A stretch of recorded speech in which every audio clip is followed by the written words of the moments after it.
In Quito, Ecuador's capital, the historic government palace opened its doors to one of the most consequential diplomatic meetings of the year. On September 4, 2025, US Secretary of State Marco Rubio was received by Ecuadorian President Daniel Noboa and Foreign Minister Gabriela Sommerfeld.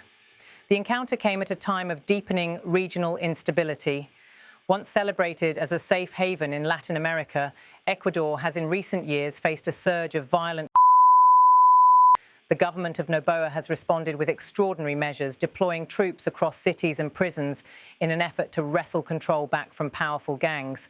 Into this environment stepped Marco Rubio, representing Washington's interest in fortifying an ally's fragile stability. The visit unfolded with the formality expected of a state-level encounter. Images released by the Ecuadorian presidency showed Rubio arriving at the palace, accompanied by Juan Diego Stacy, Ecuador's diplomatic coordinator to the presidency. He was welcomed by top officials before being ushered into meetings with President Noboa and Foreign Minister Sommerfeld. Cameras captured the sequence of handshakes, official poses and round-table discussions, rituals that underscored both the symbolism and the substance of the occasion. Rubio's arrival carried the weight of Washington's commitment. His presence was not merely ceremonial, it represented a tangible shift in US policy towards Ecuador. As an emerging ally of US President Donald Trump, Noboa has positioned his country squarely within Washington's orbit, aligning closely with US interests on security and trade. The highlight of Rubio's remarks came during his pledges of US support for Ecuador's embattled government. With measured words but unmistakable firmness, the Secretary of State linked Ecuador's domestic crisis with a broader regional challenge. Argued, were no longer just local threats, but actors with transnational reach. Rubio did not mince words when he made one of his most significant declarations of the day. Marco Rubio said, "We are officially designating these gangs as organizations, and we will treat them accordingly." The announcement marked a sharp escalation in US involvement. By designating Ecuadorian criminal organizations as terrorist entities, Washington opened the door to expanded intelligence cooperation, financial sanctions, and potentially direct action against their networks. It also symbolized a deliberate attempt to internationalize Ecuador's struggle, framing it as part of a hemispheric war. The secretary went further, pledging tangible assistance. Marco Rubio said, "The United States will provide security aid to Ecuador to strengthen its fight against these criminal groups." This commitment was both financial and operational. While exact figures were not specified at the meeting, US officials later clarified that millions in security funding would be allocated for training, equipment, and joint operations. The timing of the visit was particularly notable. Only days earlier, US forces had carried out a strike against a vessel allegedly linked to Venezuela, accused of smuggling arms and narcotics across the Caribbean. The incident highlighted the increasingly blurred line between organized geopolitics in the region. Rubio, referencing the strike, cast Ecuador's challenges as part of this wider battlefield. Marco Rubio said, "What happens in Ecuador is not isolated. Criminal groups here are connected to networks in Venezuela, in Colombia, and beyond. We will not allow them to destabilize an entire continent." For Noboa, the US statements provided external validation of his own domestic campaign.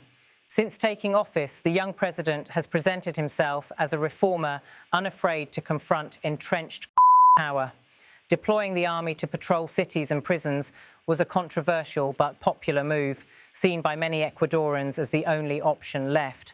Washington's endorsement reinforced his narrative that Ecuador's fight was not only national but global.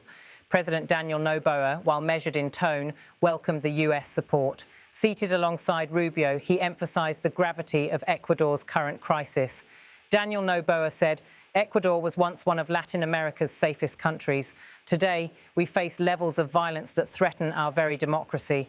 We will not surrender to fear, and we will not fight this battle alone." Noboa's words resonated strongly with the images of soldiers patrolling streets, checkpoints lining highways, and heavily guarded courtrooms where gang leaders face trial. For Ecuadorians, the president's message was more than rhetoric. It was a reassurance that the international community recognized their plight.